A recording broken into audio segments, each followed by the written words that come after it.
Top of the morning, you patriots with outstanding testicular fortitude. I hope you're doing well. Every now and then, we got to do a video on one of my favorite American countries, the Great Republic of Texas.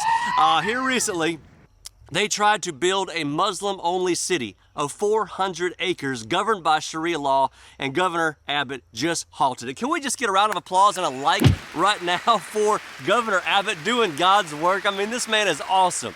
This was called Epic City. And here's a rendering of it right over here to my side here.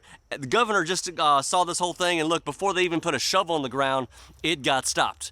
Well, it didn't take long for the attorney that was representing this development to say this whole thing was premature and we're being stereotyped and disenfranchised and all this other kind of stuff.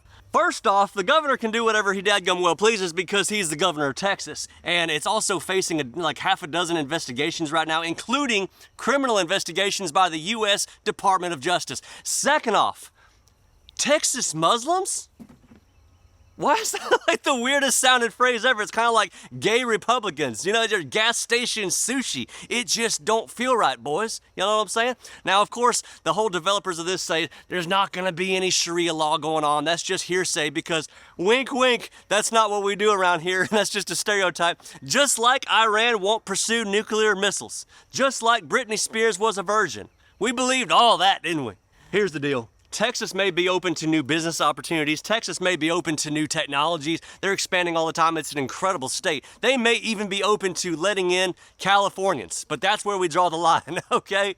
Because the moment you want to take away every single right from women, the moment that you want to be able to stone people to death for crimes and honor killings and all this kind of stuff for people who go astray, and the moment you want to force marriages, y'all can go back to Afghanistan with that stuff because it ain't happening in Texas. Now, in my mostly libertarian mindset, very conservative libertarian mindset, I do believe in the freedom of religion. This is America, amen? You can worship how you want. However, the moment you try to do something that's damaging to our country, you're now infringing on us. And Sharia law is incompatible with America, and of course, it's banned in the state of Texas. It's just a dadgum parasite. So speaking of parasites, before I forget, I did finish my parasite cleanse just yesterday. And they say 60 million Americans have parasites in our body, which is just nasty. You got fatigue and bloating and brain fog and, of course, the C word, which nobody ever wants to touch with a 10-foot pole, right? This is ivermectin and mebendazole combined into one combo. All you got to do is fill out an intake form. You get a 3-month supply. I'm going to tell y'all right now, this stuff is $600, $540 with my discount, okay?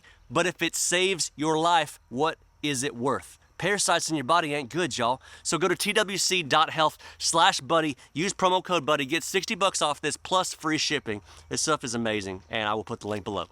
So look, even if Sharia law was not being practiced on this 400-acre Muslim-only super city, it would still violate the constitutional rights of non-Muslim Texas. And it goes against the Texas Fair Housing Act. So when you look at what's actually happened in the UK, and we see the news every day, we feel so sorry for y'all, sort of, you know, but y'all don't have a Second Amendment. You didn't fight hard enough for it, and we can't do nothing for it. You look at all these European countries who have completely tried to roll out the welcoming mat for these Islamic countries, and how's that gone for you? They don't have the Second Amendment, and most of the UK police don't even carry dadgum guns, because you have to be specially trained to carry a gun. I wouldn't take them seriously either. It's like a mall cop with a flashlight and a walkie-talkie, you know? Meanwhile, Texas is Texas, and they got open carry laws all over the entire state of Texas, so don't be waving your foreign flag around in Texas. It ain't gonna go well for you. Matter of fact, I feel like unless you're competing for the Olympics, it's never acceptable to raise a foreign flag inside of America, let alone Texas soil. It's just common sense. And I'm gonna tell y'all right now, I still don't see half of the America First spirit that I want to see. Just think about Grandpa, okay? Think about the talks he would have with other men at a truck stop back in 1964, getting a hamburger and some black coffee. Think about that. That's the spirit that needs to sit inside your soul real deep, y'all. And I don't care if foreigners feel welcome and safe in America one bit. You know why? Because I'm an American citizen and I hardly feel welcome and safe all the time in my own country. So if you don't feel safe, get in line.